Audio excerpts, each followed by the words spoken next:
জানেরা শুনুন, আমি বলছিলাম হাদিসে পাক রাসূলের হাদিস আব্বা নবীর ঘর, সেই নবী যে ঘর তৈরি করেছিলেন এতিমদের জায়গায়, যেখানে এতিমদের জায়গায় বসে গিয়েছিল, যেখানে আমার নবীর উট বসে গিয়েছিল।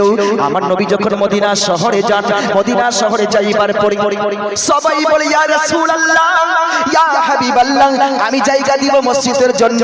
কেউ বলল আমি জায়গা দিব মসজিদের জন্য, কেউ বলল আমি জায়গা দিব মসজিদের জন্য। প্রত্যেক ঘর থেকে সবাই বলতে লাগলো আমি দিব মসজিদের জন্য জায়গা, আমি দিব মসজিদের জন্য জায়গা। আমার নবী পাক তখন ভাবলেন কার জায়গা নিব, কার জায়গা নিব, কার জায়গা নিব। এই জন্য আমার নবী মদিনা শহরের মধ্যে সবাইকে এলান করে দিলেন, ও মদিনাবাসীর লোকেরা শোনো, তোমাদের যদি আমি জায়গা কারো নিয়ে নিই তাহলে কারো জায়গা আমি নিব। এবার ও বলবে নবী আমার জায়গা নিলেন না, ওর জায়গা নিয়ে নিলেন। এই জন্য আমি ফয়সালা ছেড়ে দিচ্ছি আমার উটের উপরে। এই উটটা আমার উট, যার উপরে আমি সাবার হয়ে চলাফেরা করি। এই উটটা যে জায়গায় গিয়ে বসে যাবে, যার জায়গায় বসবে সেই জায়গায় একটি মসজিদ তৈরি হবে, যে মসজিদের নাম হবে মসজিদে নববী। জোরে বলুন, ভালো লাগলে হাত তুলে বলুন সুবহানাল্লাহ। ও আব্বা জানেরা আমার শুনুন, মসজিদে নববী হলো এমন একটি ঘর, এমন একটি আল্লাহর ঘর, এমন একটি আল্লাহর ঘর যে জায়গায় নামাজ পড়লে আপনি একদিনের নয়, এক ওয়াক্তের নয়, আপনি যেখানে নামাজ পড়লে 50,000 ওয়াক্তের সওয়াব একবারই পেয়ে যাবেন। জোরে বলুন সুবহানাল্লাহ। সেই হলো মসজিদে নববী, যে মসজিদে নবীর মধ্যে রয়েছে রিয়াজুল জান্নাহ। রিয়াজুল জান্নাহ কাকে বলা হয় আম্মা? শুনুন মা শুনুন, আমার নবী পাকের যেখানে মাজারে পাক, জোরে বলুন সুবহানাল্লাহ। ভালো লাগছে? বক্তব্য করব তো একটু হাত তুলে বলুন সুবহানাল্লাহ। 1000 টাকা যিনি দিয়েছেন, মনে হয় এই সাবলা যিনি দিয়েছেন এই গেটটা, যিনি এই গেটটা দিয়েছেন মাগো, যে গেটটা আপনারা দেখতে পাচ্ছেন, উনি আমার কাছে আসেন একটি মাসলা জিজ্ঞেস করার জন্য। শুনবেন? ভালো লাগছে না? লাগছে না? বলবো? জোরে বলুন সুবহানাল্লাহ। কারণ মাগো এই জন্য সুবহানাল্লাহ বলতে বলছি, বাড়িতে থাকলে সুবহানাল্লাহ বলতে পারি না, বাড়িতে থাকলে আলহামদুলিল্লাহ বলতে পারি না। পারি কি? নামাজ পড়বো তারপরে দোয়া, নচেত দোয়া নাই। নামাজ পড়বো তারপরে কলেমা, নচেত কলেমা নাই। কিন্তু আমার আকা বলেন শুনুন, তোমরা কলেমা শরীফ পড়ো বেশি বেশি করে, বৃহস্পতিবার দিন গত রাত্রে পড়ো। আমার আকাই দো জাহান সরকারে কায়নাত আহমদ মুজতাবা মুহাম্মদুর রাসূলুল্লাহ সাল্লাল্লাহু তাআলা আলাইহি ওয়াসাল্লাম একটি আমল বলেছেন। ও যুবকরা শুনো, যারা কষ্টে ভুগিতেছো, যারা ভাবছো যে আমার উন্নতি হয় না, আমার লাভ হয় না, আমি রিকশা চালাই কিন্তু লাভ হয় না, আমি টোটো চালাই কিন্তু লাভ হয় না, আমার বাড়িতে ঝগড়া লেগেই থাকে, বিউর সঙ্গে কখনো ঝগড়া, কখনো দেখা যায় মা এবং তার বিবির সঙ্গে ঝগড়া, এরকম লেগেই থাকে। কি করব ওগো আল্লাহ, কিছু প্রসেস তো হবে, কিছু নিয়ম তো হবে। হযরত বলে গেলেন এমন একটি দোয়া বা এমন একটি সূরা, যে সূরাটা পড়ে ফুঁক দিলে স্বামী স্ত্রীর মধ্যে মহব্বত হয়ে বলে গেলেন এটা তো ওরাই পারবে যারা কোরআনে পাক পড়তে পারে। কিন্তু যারা কোরআনে পাক পড়তে পারে না, তারা কি করবে? তাদেরকে চাই না যে তাদের মধ্যেও মহব্বত হোক। আমি নজমুল চাই যে আমাদের গ্রামের মূর্খ হোক, পড়াশোনা হোক চাই না হোক, কোরআনে পাক জানুক চাই না জানুক, কিন্তু এমন একটা দোয়া বলে দিব যে দোয়াটা সবাই বলতে পারবে, কতবার পড়তে হবে, কতবার কি করতে হবে। এইরকম যদি আমরা পড়ে ফেলি মা, ইনশাআল্লাহ আমাদের স্বামী স্ত্রীর মধ্যে মহব্বত তৈরি হয়ে যাবে ইনশাআল্লাহ। ওটাও বলবো। আব্বা জানেরা এবার শুনুন সুবহানাল্লাহ। একদিন রাসূল পাক সাল্লাল্লাহু তাআলা আলাইহি ওয়াসাল্লাম মসজিদে নববী, যেরকম মসজিদ দেখতে পাচ্ছেন মাগো, এরকম মসজিদ হলো, যে মসজিদ হলো আমাদের মদিনা শহরে। সুবহানাল্লাহ, মাশাআল্লাহ, আলহামদুলিল্লাহ। রুনা স্বামী জাকির আলী হরিপুর থেকে 1000 টাকা। জোরে বলুন, আরো জোরে। আমি নাম তো বেশি বলবো না, কিন্তু মাসলা মাসাইল একটু বেশি বলবো। এই জন্য আমাকে প্রত্যেক জায়গায় পছন্দ করি। আমি এক জায়গায় গিয়েছিলাম, রহমতপুর নামে একটি গ্রামে। রহমতপুরে যখন জালসা করার জন্য উঠলাম, কিছু লোক ছিল, কিন্তু যখন আমার শব্দ শুনতে পেল, দেখা যায় আস্তে আস্তে মানুষের সংখ্যা বাড়তে লাগলো। যতজন মা বসেছিলেন একটাও উঠলেন না। রাত্রি 3টা পর্যন্ত জালসা হলো। সবাই বললেন মুফতি সাহেব, এর আগে আমি জানতাম না যে এত বড় আপনি বক্তব্য দিতে পারেন। সমস্ত কমিটিকে বললেন, ও ও কমিটির ভাইরা শুনো, যেন আমাদের কুরবানিতে আবার জালসা হয়। জুড়ে বলুন সুবহানাল্লাহ। এইরকম আসনা লেগেছিলাম, ছোট্ট একটি জালসা ছিল, সেই জায়গায় গেলাম, অনেক মা বোন এসেছিলেন জালসা শোনার জন্য। কয়েকটি মাসলা যখন বললাম, বলিবার পরে তারা তখন ডেকে কমিটিকে বলল, ও কমিটির যুবকরা শোনো, তোমরা এক কাজ করো, মুফতি সাহেব নিজের গ্রামে প্রতি সপ্তাহে কিংবা 15 দিনে জালসা করে, এক কাজ করো, মুফতি সাহেবকে আমাদের এখানে প্রতি মাসে তুমি জালসা করাও। তো যাহা বলেন সরকারে তো যাহা বলেন, তোমরা যদি চাও যে ডাইরেক্ট আমার সঙ্গে কথা বলবা, আমি যে নবী তোমাদের দোয়া শুনবো, আমি যে নবী তোমাদের কথা শুনবো, কখন শুনবো শুনো। আকায়ে তো যাহা বললেন, তোমরা যদি আমার কাছে কোনো জিনিস পৌঁছাতে চাও, ডাইরেক্ট আমার কাছে পৌঁছাতে চাও, তাহলে তোমরা বৃহস্পতিবার দিনগত রাত কিংবা শুক্রবার দিনে আমি রাসূলুল্লাহর উপরে বেশি বেশি বেশি বেশি বেশি বেশি করে দরুদ পড়ো, কারণ ওই দরুদ আমি রাসূল নিজের কানে শুনতে পাই। এই জন্য রে যুবক, আমাদের চাই শুক্রবার দিনে যেন আমরা নবীর উপরে বেশি বেশি করে দরুদ পড়ি, কিংবা বৃহস্পতিবার দিনগত রাতে নবীর উপরে বেশি বেশি করে দরুদ পড়ি। আর একটা কথা বলি আব্বা, ওগো শুনুন, যারা কোরআনে পাক পড়তে পারেন, ভাববেন আপনি যে আমার স্বামী ভালো নয়। কেউ বলে আমার স্বামী মদ পান করে, কেউ বলে আমার স্বামী আমার কথা শোনে না, কেউ বলে আমার স্বামী আমার কথা মতো চলে না, আমাকে কখনো ফালতু ফালতু কথা দেয়, মা বাবা নিয়ে উল্টো পাল্টা কথা বলে। আপনি যদি ডাইরেক্ট খোদাকে শোনাতে চান যে আল্লাহ আমি তোমাকে শোনাবো আমার কথা, কিভাবে আল্লাহ শুনবে শুনুন। হাদিসে পাকের মধ্যে বর্ণিত, হযরত আলী রাদিয়াল্লাহু তাআলা আনহু, কে বাবা বলুন কে? হযরতে আলী, জোরে বলুন সুবহানাল্লাহ। হযরতে আলী, হযরতে আলী, হযরতে আলী।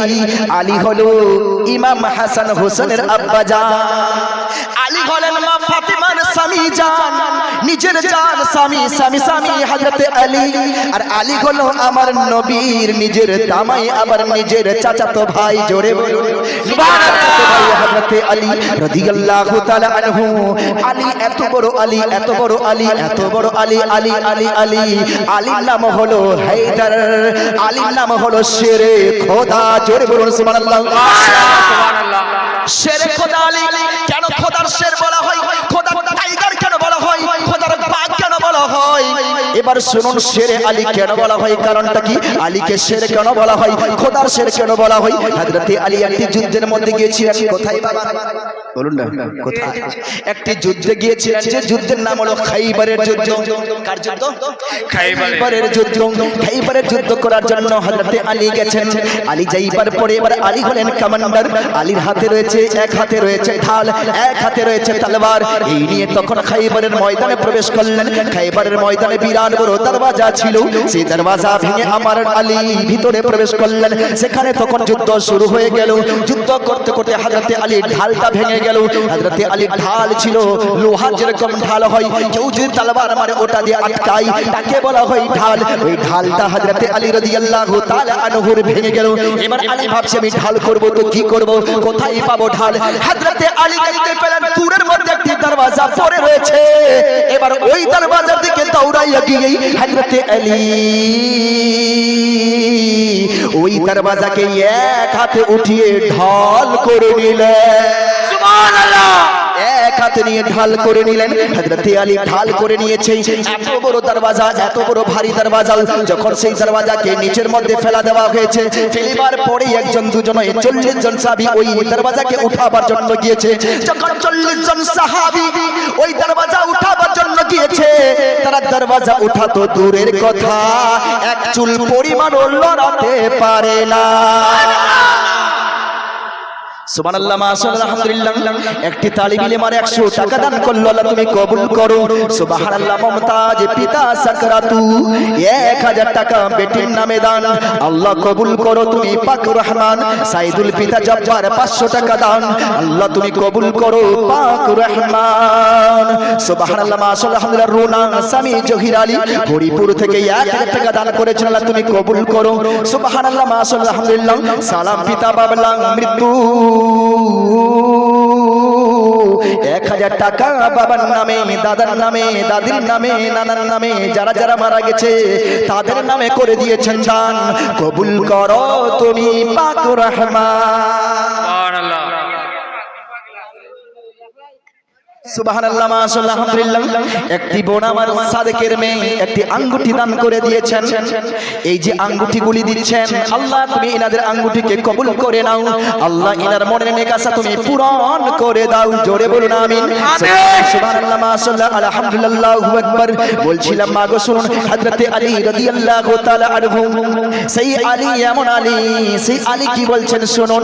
আলী তখন বলছেন যে খাইবারের ময়দানে ওই দরওয়াজাকে উঠিয়ে ঢাল করেছিলেন, হযরতে আলী রাদিয়াল্লাহু তাআলা আনহু বলেন, কি বলেন, যে আপনারা যে রয়েছেন আপনাদের মধ্যে যেটা মহব্বত তৈরি হবে, ভালোবাসা তৈরি হবে, আরো কিছু তৈরি হবে, যেটা আপনি আল্লাহ তাবারক ওয়া তাআলাকে বলবেন, ওগো রব্বুল আলামিন আমি তোমার দরবারে দোয়া করি, আল্লাহ তুমি আমার দোয়াকে কবুল করে নাও। কি করলে আপনার দোয়া কবুল হবে? আল্লাহ তাবারক ওয়া তাআলা কি করলে আপনার দোয়া কবুল করে নেবে? এই রকম হাজারো হাজার মানুষ দোয়া করনেওয়ালা রয়েছে, কিন্তু কারো দোয়া কবুল হয়, কারো দোয়া কবুল হয় না, কারো দোয়া রদ হয়ে যায়, কারো দোয়া তো খোদার দরবারে পৌঁছায় না।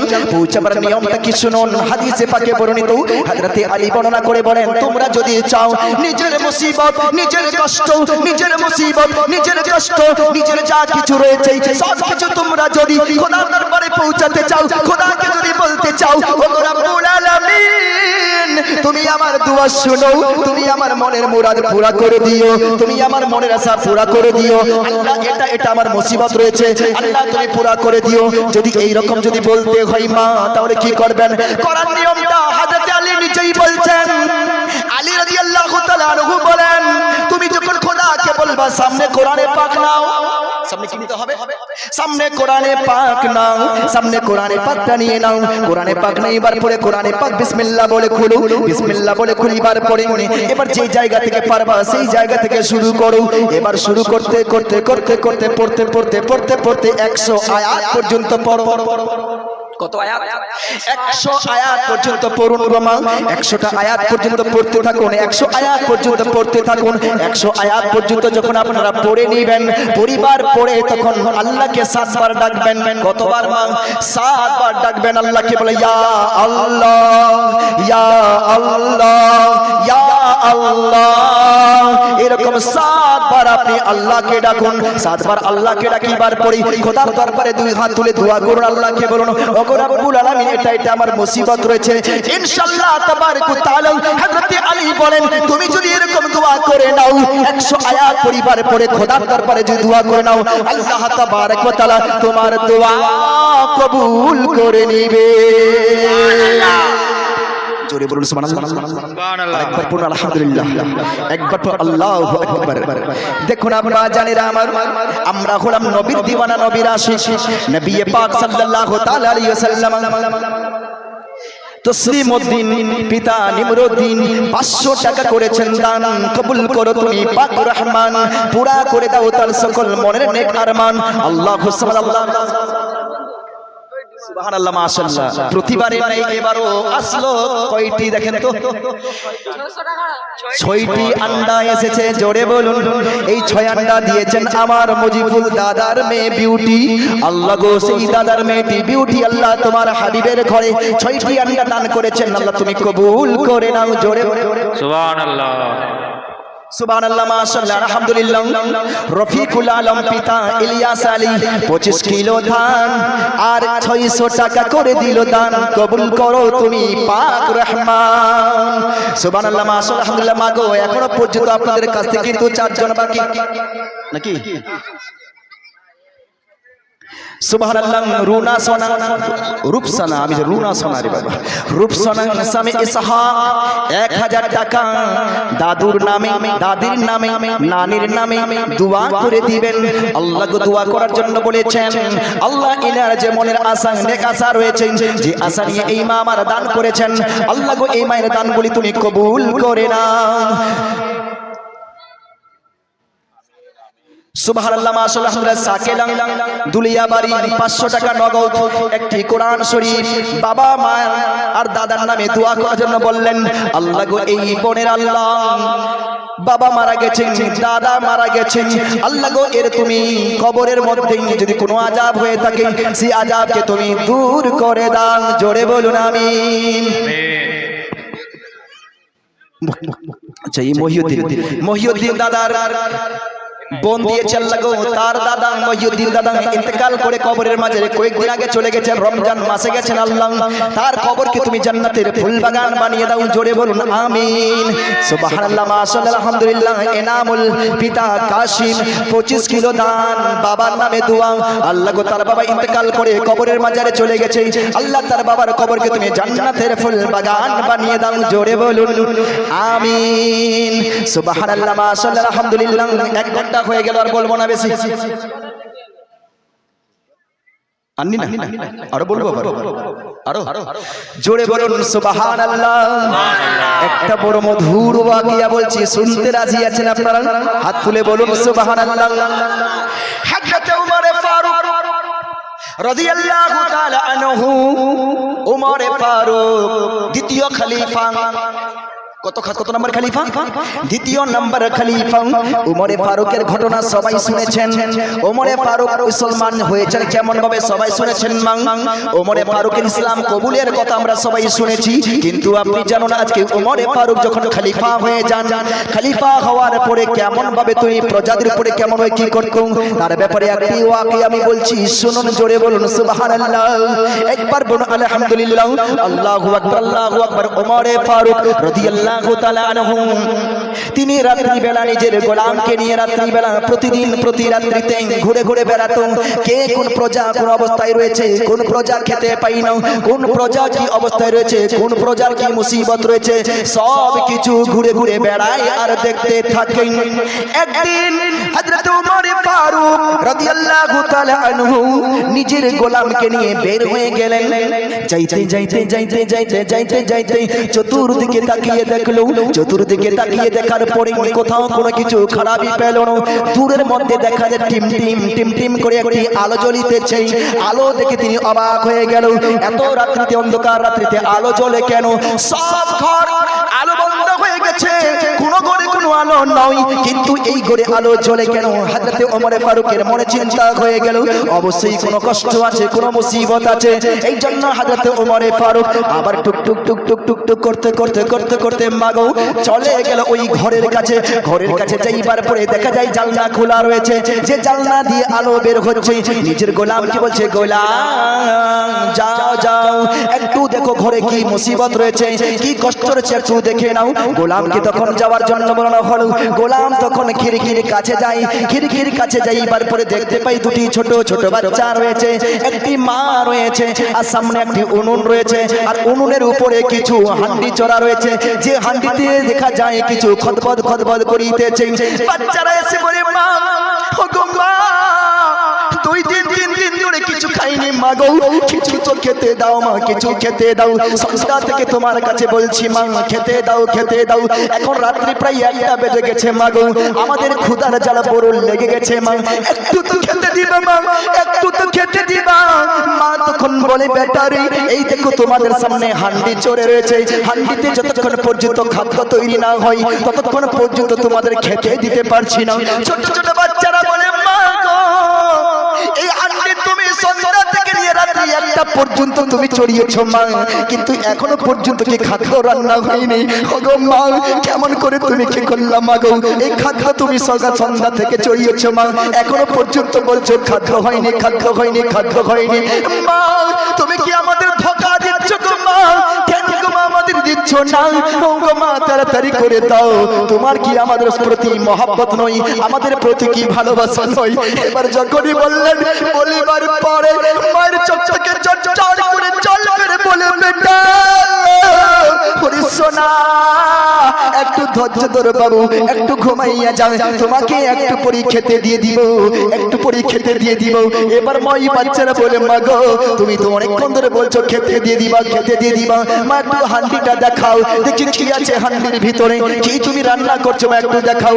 বেটাকে বলে, বেটা রে, তুই এই হান্ডি খুলিস না রে বেটা, হান্ডি খুলিস না। বলছে, না মা, একটু দেখাও কি আছে হান্ডির ভিতরে, কি আছে ডেগের ভিতরে, একটু দেখাও। তখনই বললেন, বাবা বলিবার পরে ছোট ছোট বাচ্চারা তখন মানলো না, জবরদস্তি গিয়ে তখন হান্ডির তখন উপরে যে ঢাকনা ছিল সেই ঢাকনা তখন তুলে দিল। মা, ঢাকনা তুলে দেখি ছোট ছোট বাচ্চারা বলে, মা গো, তুমি আমাদের এতক্ষণ ধরে ধোঁকা দিচ্ছিস গো মা। বলছে কেন রে বেটা বল। মাগো এই হান্ডির ভিতরে তো কোনো খাদ্য নাই মা, তুমি তো হান্ডির ভিতরে পাথর ভরে রেখেছো। মুখলেসা 500 টাকা দাম দিয়েছে, আল্লাহ তাআলা কবুল করো, জোরে বলুন আমিন সুম্মা আমিন, সুবহানাল্লাহ মাশাআল্লাহ আলহামদুলিল্লাহ।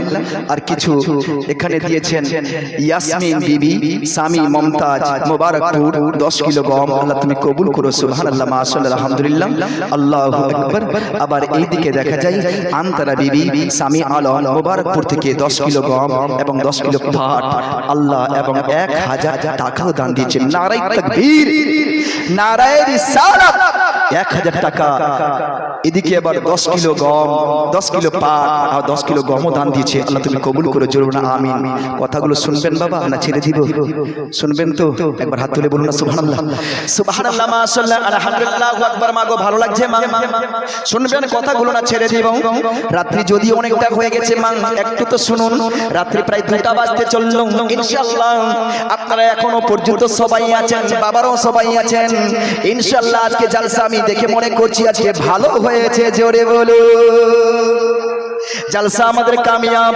আমি যেহেতু প্রতিবারই দেখি লাস্টের দিকে মানুষ কম থাকে, কিন্তু এইবার দেখা যায় লাস্টের দিকে মানুষ ভালো, জোরে বলুন। একজন বাবা আমার আল্লাহ গো, একজন ভাই 300 টাকা বা 200 টাকা দিয়েছেন, আল্লাহ তুমি দানকে কবুল করে না। ওগো মা, ওই ছোট বাচ্চা যখন নিজের মাকে বলে মা তুমি কেউ আমাকে ধোকায় রেখেছো গো মা, বলছে বেটা রে কি করব, ওরে বেটা বাড়িতে কোনো খাদ্য নাই, চতুর্দিকে আমি তাকাইয়া দেখলাম রে বেটা। সরিমান আমি একজন মা আমার 500 টাকা করেছেন দান, আর একজন দিয়েছেন 50 টাকা, কবুল করো তুমি পাক রহমান। মাগো আমরা কত বড় আজকে খাদ্য খাই, আমাদের কোনো খাদ্যের অভাব নাই, আমাদের কোনো তরকারির অভাব হয় না, আমাদের কোনো থাকার ব্যবস্থার অভাব হয় না, আমাদের জ্বর আকালে যখন আমাদের ঠান্ডা হয় ঠান্ডার কাপড়ের অভাব হয় না, যখন আমাদের গরম হয় গরমের সময় পাখার অভাব হয় না। ওগো মা কিন্তু আগে এত বড় অভাব, খাওয়ার বড় অভাব, গরম তো বড় লাগতো, ঠান্ডাও তো বড় লাগতো, কিন্তু তবুও তারা আল্লাহর হুকুম কখনো অমান্য করতো না। ওগো মা শুনুন, ওগো আব্বা জানেরা শুনুন, ওই যে ছোট ছোট বাচ্চারা মাকে তখন বলতে লাগলো ওগো মা আমাদের বড় ধোকাই রেখেছো মা।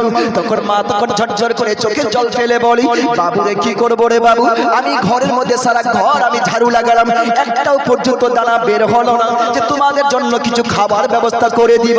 এইদিকে ওমরে ফারুকের যে গোলাম সব কিছু শুনতে পাচ্ছেন, আর কথাগুলো ওমরে ফারুককে বলছেন। হযরতে ওমরে ফারুক সব কথা শুনে এবার যখন কথা শোনা হয়ে গেল, ছোট ছোট বাচ্চারা বুঝতে পারলো আজকে খাদ্য পাবো না, আজকে খাওয়া হবে না।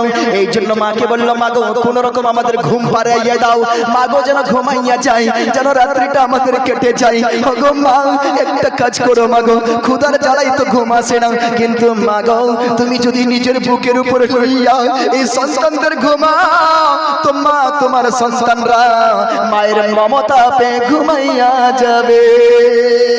আব্বা জানেন আমার মা বোনেরা শুনুন, ওই ছোট ছোট বাচ্চারা এইভাবে বললেন, বলিবার পরে মা কি করলো শুনুন। হযরতে ওমরে ফারুক সব কিছু শুনতে পেলেন, শুনিবার পরে ওমরে ফারুক তখন নিজের গোলামকে বলে গোলাম চল চল চল বাড়ি চল, তাড়াতাড়ি করে চল, চলো যাই আমরা মাল ঘরে যাই, যেখানে আমাদের মাল রাখাও রয়েছে সেই ঘরে যাই।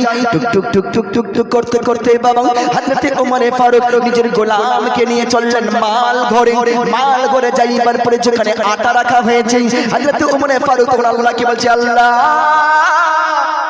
ও রব্বুল আলামিন তুমি আমাকে ক্ষমা করে দিও আল্লাহ, আমি প্রজাদের খেয়াল রাখতে পারিনি, আমার প্রজারা কি খাচ্ছে আমি তা বুঝতে পারিনি, আল্লাহ গো তুমি আমাকে ক্ষমা করে দিও।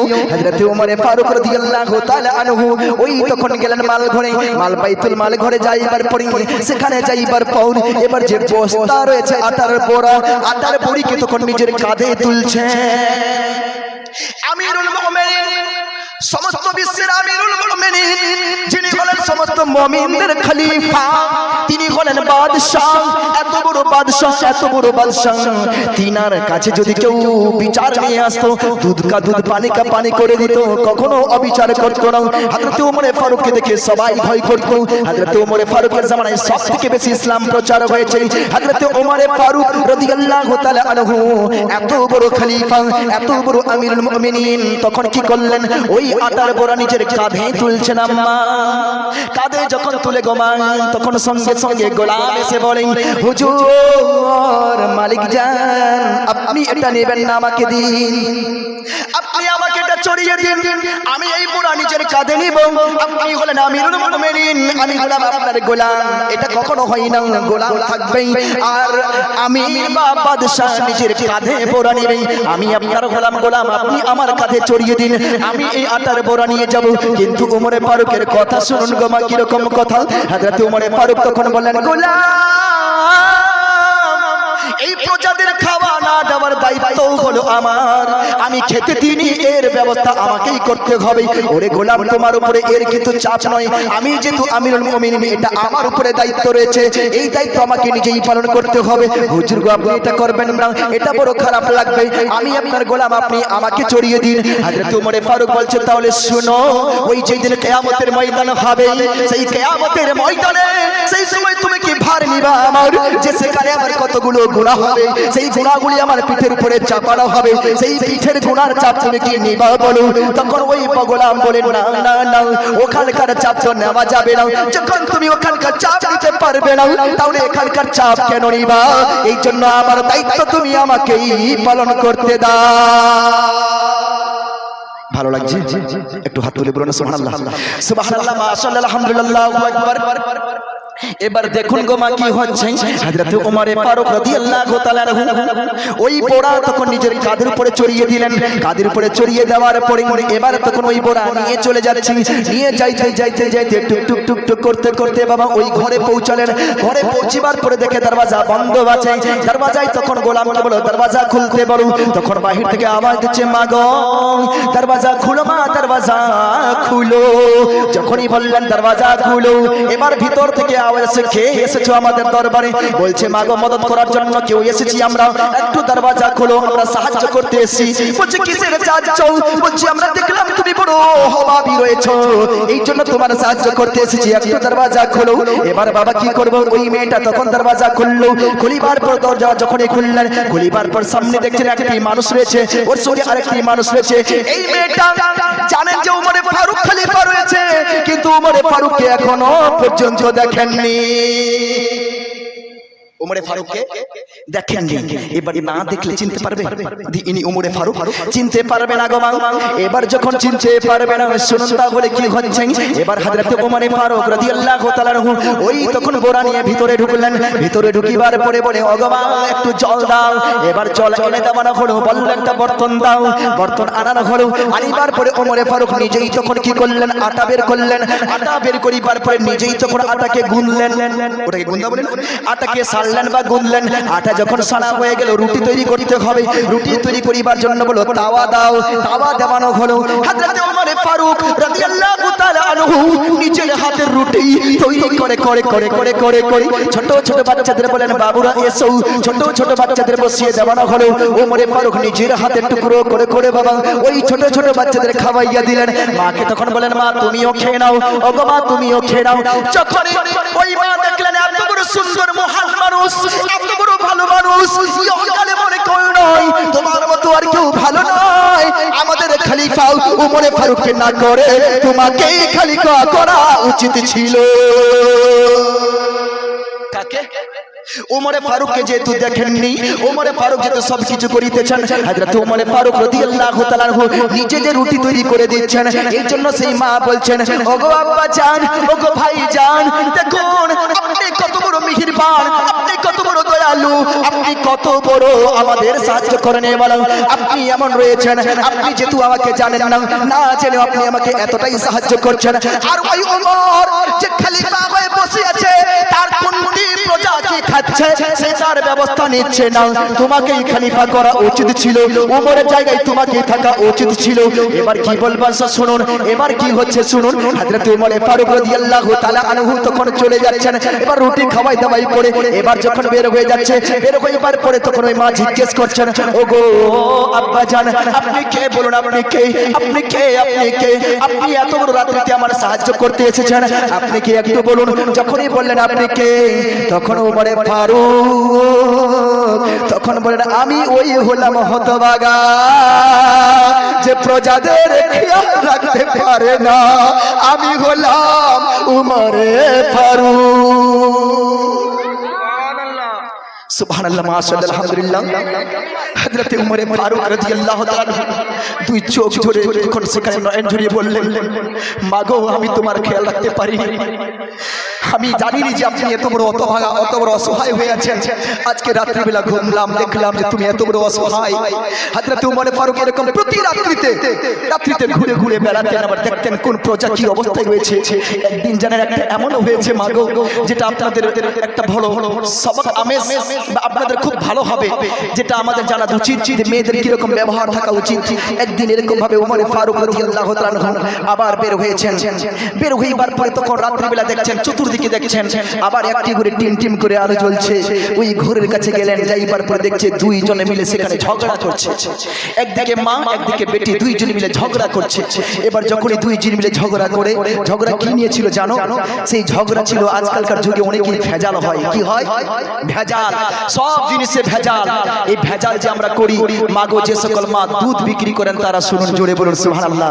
যারা দুধ বিক্রি করেন, যাদের গায়ে লাগে তারা শুনুন, আপনারা ভালো করে শুনুন, যে গায়ের মধ্যে যারা দুধকে পানি মিলিয়ে দেয়, যারা দুধের মধ্যে পানি মিক্স করে দুধের ওজনকে বাড়িয়ে দেয়, 1 কিলো দুধকে 5 কিলো করে দেয়, 5 পোয়া করে দেয়, 4 পোয়া দুধকে 5 পোয়া, কিংবা 5 পোয়া দুধকে 6 পোয়া করে দেয় 1 কাপ মাত্র জল মিলিয়ে। কি হবে গো মা, তোমার 1 কাপ জল মিলানো 1000 বছরে আদম থেকে বেশি গুনাহ হবে, এত বড় গুনাহ হবে। ধোঁকা দেওয়া মানুষকে বিরাট বড় ধোঁকা, কাউকে দেওয়া যাবে না, না মুসলমানকে দেওয়া হবে, না অপর ধর্মীকে দেওয়া হবে। বিশ্বের কোনো কাউকে, কোনো মানুষকে ধোঁকা দেওয়া শরীয়তে জায়েজ নয়, ধোঁকা দিয়ে কোনো কাজ করা যাবে না। আর এটা হলো 1 নম্বরের ধোঁকা, যে দুধের মধ্যে পানি মিক্স করে সেই দুধকে বিক্রি করা। ওই তখন দুই মা বিটি মিলে ঝগড়া লাগাচ্ছে। ঝগড়া কি করে গে মাগো শুনুন, দুই মা বেটি মিলে ঝগড়া। মা বলছে সকালবেলা দুধ বিক্রি করতে হবে, ওই দুধের মধ্যে তুমি 2 কিলো পানি মিলিয়ে দাও। 2 কিলো পানি মিক্স করে দাও। বেটি বলে মাগো 2 কিলো পানি মিক্স করা যাবে না, পানি মিক্স করা না যায় জোহারা। বেটি বলে না গো মা, মিক্স করা যাবে না, যা দুধ আছে এটাই বিক্রি করা হবে। ওইদিকে তখন বেটি বলছে দুধে মিক্স করা যাবে না, মা বলছে মিক্স করো না, পরিবার চলবে কি করে? তখন বলল পরিবারে চলানে বলা হয় একমাত্র আল্লাহ, আল্লাহ পরিবার চালাবেন, এটাতে কোনো আর কিছু করতে হবে না। ওগো মা দুধে মিক্স করতে হবে না। মা বড় রাখতে লাগলো, মা বড় ডাকতে লাগলো, বেটিও বলতে লাগলো না তুমি কি জানো না মা, হযরতে আমিরুল মুমিনিন খলিফা রয়েছেন, আমিরুল মুমিনিন খলিফা জিনার নাম ওমর ফারুক, যে দুধকে দুধ, পানিকে পানি আলাদা করে দেয়, সেই খলিফার যুগে আমরা রইতেছি। খলিফা যদি জানে তাহলে কি করবে মা বলুন? তখন আপনাকে রাখবে না, আপনারও গর্দনে চলে যাবে, আমারও গর্দনে চলে যাবে। ওমর ফারুক সব শুনছে, জোরে বলুন। ওমর ফারুক সব শুনছে। বেটি বলছে মাকে, মাগো যদি পানিতে পানি যদি মিক্স করে দিই, দুধে পানি মিলিয়ে দিই, তাহলে দুধটা বিক্রি করা যাবে না, এই জন্য মা দুধে পানি মেলানো যাবে না। যদি ওমর ফারুক জেনে নেয় তাহলে গর্দান উড়ে যাবে। মা এদিকে উত্তর দেয় এত রাত্রিতে ওমর আসবে কোথা থেকে? এত রাত্রিতে ওমর কি দেখতে পাচ্ছি যে আমরা পানি মিক্স করছি? ওমর তো দেখতে পাচ্ছে না। এই জন্য এক কাজ করো, কলিমুদ্দিন দোকানদার 500 টাকা, নারায়ে তাকবীর, নারায়ে রিসালাত। কলিমুদ্দিন কাকু আমার 500 টাকা দান দিলেন। আল্লাহ তুমি এই দানকে কবুল করে নাও, জোরে বলুন আমিন। সুবহানাল্লাহ, মাশাআল্লাহ, আলহামদুলিল্লাহু আকবার। হযরত ওমর ফারুক রাদিয়াল্লাহু তাআলা আনহু সব শুনতে পাচ্ছেন। এইদিকে বেটি বলছে পানি মেলাবো না, মা বলছে পানি মেলাতে হবে। তারা ছিল বড় গরীব। কি ছিল? বড় গরীব ছিল। ওমর ফারুক কিছু বললেন না, না বলিয়া তিনি ঘরে চলে গেলেন। ঘরে যাইবার পরে তখন নিজের ছেলেদের বলতে লাগলো, কে আছো এমন? আমি নিজে তোমাদের জন্য মেয়ে চয়েস করেছি, যে ওই মেয়েকে বিয়ে করবে তার দুনিয়াও ভালো হবে, আখিরাতও ভালো হবে, জোরে বলুন সুবহানাল্লাহ। ওমরে ফারুক আমিরুল মুমিনিন নিজের ছেলের বিয়ে ওই গরিবের মেয়ের সাথে দিবে। একজন খলিফা, বিরাট বড় বাদশা, বাদশার ছেলেকে বিয়ে করতে হবে, ওকে। এবারে আমিরুল মুমিনিন যখন বললেন কে বিয়ে করবে, বিয়ে করার জন্য ছেলে রাজি হয়ে গেল। রাজি যখন হয়ে গেল, বিয়ে দেওয়ানো হলো। বিয়ে দেওয়া হলো কি কারণে সব কিছু বলা হলো। ওই যে ঘটনা, সব ঘটনা খুলে বলা হলো। খুলিবার পরে ওর মা তখন মনে মনে ভাবলো, তাহলে আমার গর্দন উড়ে যাবে, আমি তো আর বাঁচবো না, কারণ পানি মিক্স করতে আমি বলেছিলাম, আমি পানি মিক্স করতে বলেছিলাম। এই জন্য ওমর ফারুক রাদিয়াল্লাহু তাআলা আনহু বলল, না না কিছু করা হবে না। যাই হোক বাবা, ওট হয়ে গেল। আল্লাহ তাবারক ওয়া তাআলা ওর গর্ভ থেকে এমন একটি সন্তানকে জন্ম দিলেন, ওর ঔরস থেকে এমন একটি সন্তান জন্ম দিলেন, যার নাম দুনিয়া জামানা স্মরণ করিতেছে, যার নাম ছিল হযরতে আব্দুল আজিজ। জোরে বলুন সুবহানাল্লাহ, আরো জোরে বলুন সুবহানাল্লাহ। আলহামদুলিল্লাহ, এই ছিলেন ওমর ফারুক রাদিয়াল্লাহু তাআলা আনহু। ওগো, এই জন্য আমাদের চাই না যে কোনো জিনিসে মিক্স করবেন, কখনো আলতু ফালতু মিক্স করবেন না। অনেকই মা দেখা যায় ধান বিক্রি করবে তো ধানে পাতার মিক্স করে দেয়। ধান বিক্রি করে কি করবে? পাতান মিক্স করে দেয়। অনেকজনকে দেখা যায় চাল, ভালো চাল বিক্রি করবে, খারাপ চাল মিক্স করে দেয়। খারাপ চাল মিক্স করে দেয়, কি সঙ্গে দাম পাবো না, না মিক্স করা জায়েজ নয়। সে চাল হোক, ডাল হোক, ভাত হোক, যাই কিছু হোক, মিক্স করে বিক্রি করা যাবে না। হালাল জিনিস বিক্রি করুন, ভালো করে বিক্রি করুন। ওর মধ্যে যখন কখনো কিছু না হয়, আবার অনেকজন দেখা যায় দুধ দিবে কিন্তু একটু কম। কি দিবে আবার? কখনো দেখবেন দুধ দিবে কম, এমন কম দিবে যে পোয়া রয়েছে, পোয়াটাকে ভিতর মধ্যে উঁচা করে কি করে দিবে, ছোট করে দিবে। এটাও আছে, ছোট করে দিবে। কি হবে ভাই? কি হবে? সেটা বিক্রি করে কোনো লাভ হবে না। এতটুকু দুধ কমবে, তোমার আল্লাহ অপর দিক থেকে কাটিয়ে দিবে। আল্লাহ সব জানে। আর তুমি যদি ভালো করে বিক্রি করো, আল্লাহ তোর দুধের মধ্যে বরকত দিবে। অনেকজন কেউ এসে বলে হঠাৎ করে দুধ কম হয়ে গেল। অনেকজন এসে বলে, হুজুর আমার গরুটার দুধ হঠাৎ করে কম হয়ে গেল, আগে হতো 10 পোয়া, আগে হতো 2 সের কিংবা 3 সের কিংবা 4 সের, হঠাৎ করে হয়ে গেল আজকে মাত্র 1 সের। কত হয়ে গেল? 1 সেরে ঘাটলো কেন? কারণটা কি? অবশ্যই নিয়তে খোট আছে। কি আছে? নিয়তে খোট আছে।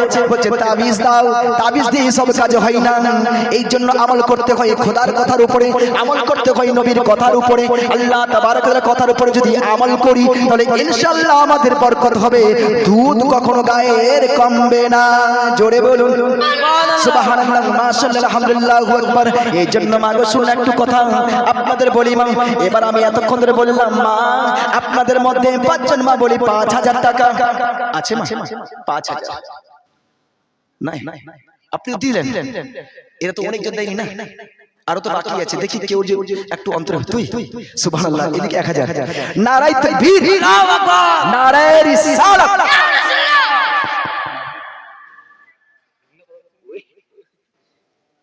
আকালুর স্ত্রী 1000 টাকা। একজন হলো, কয়জন হলো? একজন। এরপরে আমি ওটা দোয়াটা বলবো। কোনটা দোয়া? কি খুঁজকুগে একটা উঁচু করে গো, যেন মুখ শুনে পাই, কম না হলে কিছু কম আসেন দিন করে। কটা মাস পাবো? যদি বন্ধ হয়ে যায়, তোকে বন্ধ না হওয়ার জন্য দিলে ক্ষতি কি? দে সুবহানাল্লাহ, মাশাআল্লাহ। এই কাকিমা আমার 500 টাকা দিলেন, তুমি কবুল করে। একজন হয়েছে 1000। এবার দিকে তাকাই তো আর দুজন, আর 3-4 জন। দেখি কার একটু পাখাটার সঙ্গে হাত ধরা উঁচা করে দে, হুকাতে হুকাতে উঁচা হয়ে যাবে, ভালো হবে। একজন দেখে তাড়াতাড়ি দে, 4 জন মাত্র, বাস। এবার কোহ মোটা কথা দে, ওটা কথা বলবো দে, যেটা সবাই বলতে পারে। ওইদিকে ওই আমার কালু কাকুর স্ত্রী, নারায়ে তাকবীর, নারায়ে রিসালাত, কালু কাকুর স্ত্রী 1000 টাকা। নাম সারাফত মন্ডল আছে কিনা? ওই কালু মানে ওই যে আব্দুল সাত্তার ওদিকে সুবহানাল্লাহ মাশাআল্লাহ আলহামদুলিল্লাহ। নামটা কি জায়গা কি? ও কালু কাকুর স্ত্রী লিখে নে বাস। আর ওখানে লেখা দিয়ে সারাফত মন্ডল। 2000 হয়ে গেল। আর তিনজন। আল্লাহ কারো হেদায়েত দে, আল্লাহ কাকু দে হেদায়েত। যদি কেউ যদি কই দে আমি 1000। আল্লাহ রহম কর, আল্লাহ এর উপর রহম কর আল্লাহ। ওই একজন হয়ে গেল, রহম 500 ফের 1000, ওই 1000 দুজন। ওদিক দেখ না তোরা, ফের ওনা কালি যে কইবে টাকা বেশি আর নিলি না কি বেশি কি টাকা আর কি টাকা বেশি হয়ে গেলে না আর নিলি বেরা মনে যা কা কইলি বার। ওইদিকে দুইজন দিবে আবার, একজন দুজন, একজন তো যা 40,000 হতাকে মোটামুটি যা। আরো দুজন ওইদিকে আবার একজন, ওরা তো মেলাই টাকা দেয় ফিরতে শোনা জানা। ওখানে 3 জন হলো, 3 জন, তাহলে 3 জন হলে আর আগে কজন? 2 জন থেকে 5 জন হয়ে গেল নাকি?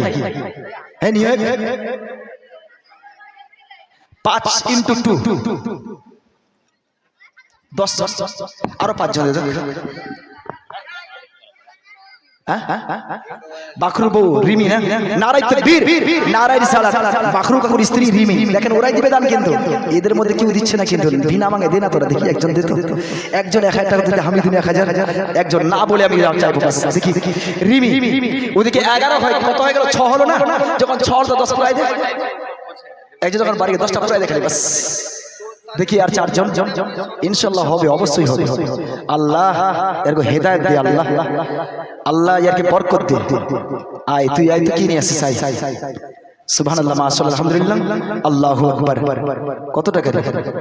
200। সুবহানাল্লাহ মাশাআল্লাহ 200 টাকা লাগো নগদ দান দিছেন, তুমি কবুল সুজু করব। সুবহানাল্লাহ মাশাআল্লাহ, নারাই তাকবীর, নারাই রিসালাত। সুজু কাকুর স্ত্রী 1000, তো কত? 12 জন হলো না? 12 রহিমে। আচ্ছা নাজের আছে, সুবহানাল্লাহ, নারাই তাকবীর, নারাই রিসালাত। নাজিরের আম্মা রহিম কাকুর স্ত্রী নাজিমউদ্দিনের বোন 1000 টাকা, তো কত? 13 জন হয়ে গেল। আর 7 জন মাত্র, বাস মাত্র 7 জন। দেখি ইনশাআল্লাহ হবে, অবশ্যই হবে, আল্লাহ দিবে। ওগো রব্বুল আলামিন, আল্লাহ এই মাদেরকে তুমি বরকত দাও, এই মায়ের মনের মধ্যে তুমি বরকত দাও আল্লাহ, ইনাদের ঘরে ঘরে বরকত দাও আল্লাহ গো, ইনাদের মনের মধ্যে বরকত দাও ও রব্বুল আলামিন। আল্লাহ ইনাদের তুমি যা বিমারি আছে, বিমারি গুলিকে তুমি দূর করে দাও আল্লাহ, ইনাদের মনের নেক আশা তুমি পূরণ করে দাও ওগো রব্বুল আলামিন। জীবনের আশা নিয়ে আল্লাহ মা বোনেরা দান দিচ্ছেন, আল্লাহ এদের দানগুলি কবুল করে নাও। রোকো নুরুল চাইলে 1000 করে দিবে জানিস, না চাইলে 100 টাকা, চাইলে 1000। রোকো ছোট বাচ্চার আল্লাহ গো 20 টাকা দান যারা তুমি কবুল করে জন্য আমিন সুম্মা আমিন সুবহানাল্লাহ মাশাআল্লাহ আলহামদুলিল্লাহ। এদিকে একটি মা আমার রকমা আমার 1000 টাকা দিলেন, হয়ে গেল 12। কত? 12 না 13? যা 14। আর 6 জন, আর 6টা, বাস আর বেশি নেই।